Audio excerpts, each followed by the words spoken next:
গুমের মামলায় শেখ হাসিনা সহ ১২ জনের বিরুদ্ধে গ্রেফতারি পরোয়ানা।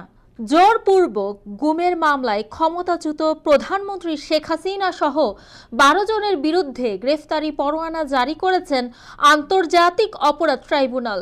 আগামী ১২ ফেব্রুয়ারি আসামিদের গ্রেফতার করে হাজির করার নির্দেশও দিয়েছেন ট্রাইব্যুনাল। আজ সোমবার সকালে এই আদেশ দেন আন্তর্জাতিক অপরাধ ট্রাইব্যুনালের চেয়ারম্যান বিচারপতি মোহাম্মদ গোলাম মুর্তুজা মজুমদার এবং ট্রাইব্যুনালের সদস্য মোহাম্মদ মহিতুল হক এনাম চৌধুরী। যথার্থ ও কার্যকর তদন্তের স্বার্থে আসামিদের গ্রেফতারের নির্দেশ দেন তারা। পাশাপাশি পুলিশের সাবেক মহাপরিদর্শককে আইজিপি গ্রেফতারের বিষয়ে কার্যকর ব্যবস্থা গ্রহণের নির্দেশ দেন ট্রাইব্যুনাল। আওয়ামী লীগ শাসনামলে গুমের ঘটনায় আজ সোমবার ট্রাইব্যুনালে শেখ হাসিনা সহ ১২ জনকে অভিযুক্ত করে একটি মামলা করেন আন্তর্জাতিক অপরাধ ট্রাইব্যুনালের চিফ প্রসিকিউটর মোহাম্মদ তাজুল ইসলাম। আজকের শুনানিতে তিনি বলেন, শেখ হাসিনার সরাসরি তত্ত্বাবধানে আওয়ামী লীগ শাসনামলে গুম সংঘটিত হয়েছে। গুমের জন্য সাবেক এই প্রধানমন্ত্রীকে সুপিরিয়র রেসপন্সিবিলিটি হিসেবে তুলে ধরা হয়। যাদের গুম অবস্থা থেকে ছেড়ে দেওয়া হয়েছে সেটাও শেখ হাসিনার নির্দেশে হয়েছে।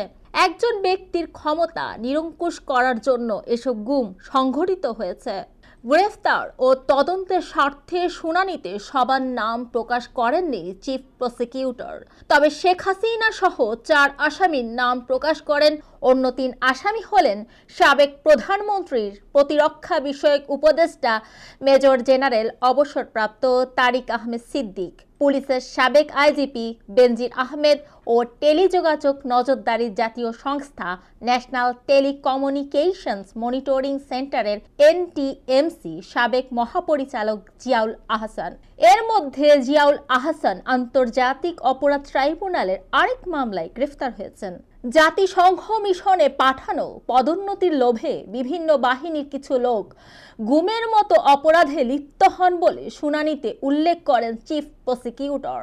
আন্তর্জাতিক অপরাধ ট্রাইব্যুনালে সাবেক প্রধানমন্ত্রী শেখ হাসিনার বিরুদ্ধে 2টি মামলা হলো। প্রথম মামলাও শেখ হাসিনার বিরুদ্ধে গ্রেফতারি পরোয়ানা জারি করেছেন ট্রাইব্যুনাল। সেই পরোয়ানার ভিত্তিতে ইতিমধ্যে শেখ হাসিনাকে গ্রেফতার করতে আন্তর্জাতিক পুলিশ সংস্থা ইন্টারপোলের কাছে অনুরোধ জানিয়েছে আন্তর্জাতিক অপরাধ ট্রাইব্যুনালের চিফ প্রসিকিউটরের কার্যালয়। এছাড়া শেখ হাসিনাকে ফেরত পাঠাতে ভারতের কাছে চিঠি পাঠিয়েছে বাংলাদেশ। আওয়ামী লীগ শাসনামলের গুমের ঘটনায় আন্তর্জাতিক অপরাধ ট্রাইব্যুনালে এখন পর্যন্ত 3টি মামলা হলো। এর আগের 2টি মামলায় একজন করে আসামি করা হয়েছে। গুমের আগের 2টি মামলায় একটিতে রাঙামাটির পুলিশ স্পেশাল ট্রেনিং স্কুলের সাবেক পুলিশ সুপার মোহাম্মদ মহিউদ্দিন ফারুকীকে এবং আরেকটিতে বরিশাল রেঞ্জের সাবেক অতিরিক্ত পুলিশ সুপার মোহাম্মদ আলেপ উদ্দিনকে আসামি করা হয়েছে।